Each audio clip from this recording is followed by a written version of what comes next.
All right, listen up, y'all. Greetings, everybody. This is Dr. Abdullah bringing you another episode of All Things Education Official, educational news from a foundational Black American man's perspective. Today, we're going to talk about are Black parents holding Black children back from academic success. Now, this may rub some people the wrong way, specifically my Millennial parents and my Gen X parents, but let's just see how it goes. It is not the teachers. It is not the school. The school and the teachers are a supporting cast. The habits that they need to succeed in school are built at home first, with the parent first. If your kid is failing middle school, failing high school, but coming to school with Jordans, has an Xbox, a PlayStation 5, hanging out with friends, got a bicycle, he's popping wheelies down the street, he's got a brand new cell phone with Instagram and TikTok and Snapchat, but he's failing middle school, that is a parent thing. Boom. I cannot count how many times I have suspended children, had to have parent conferences, detained students after school, lunch detention, and that child has come back the next day, the next week with brand new Jordans, brand new iPhone, Nike Techs, new Balances, 950s, 574, whatever the number is this week, new hats, new glasses, new everything. And it just never ceased to amaze me, because I've had the conversation many times, because I'm very, very direct. I say, you do realize that if you're buying them things when they're supposed to be restricted or punished for negative behaviors, you literally have just told them that their behaviors are not only okay, but need to be rewarded. I would get the same cockamamie bull.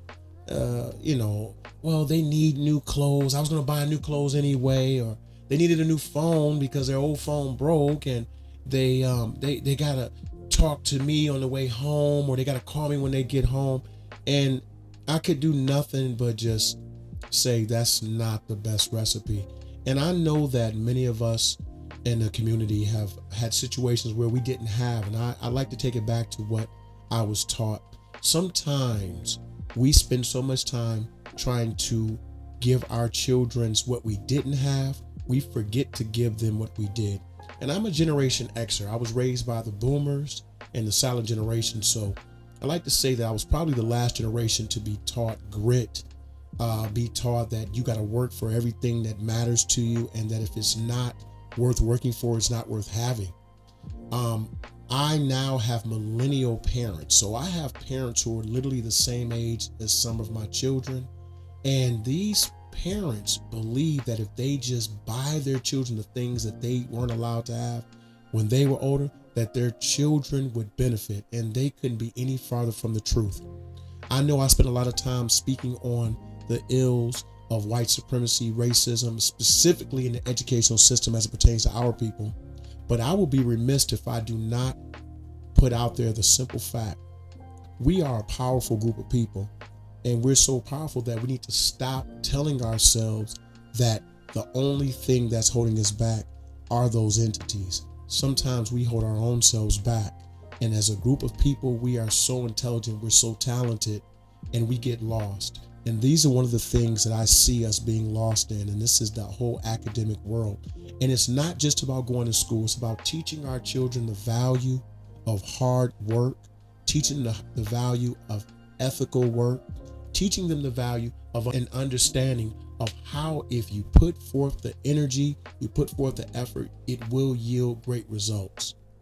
I think everyone out here listening, if you have a child, if you know a child, if you are a stakeholder in the community, you'll be willing to say, no, you can't have that. Specifically, if you've been a badass. So no, get your butt in that room, clean up, get this reading on, learn how to do that math equation. Spend a little bit more time on your books than you do on the game. Spend a little bit more time on your studies than you do on the phone, because that's one of the things that's holding us back as a community and stopping us from reaching our heights academically. Once again, this is Dr. Abdullah.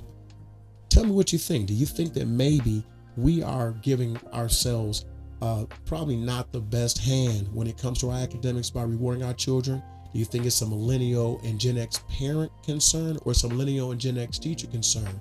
All of your comments are welcome. Please subscribe to all my mediums. Look for me on Facebook, LinkedIn, Instagram. Also, remember, class is dismissed. Yeah!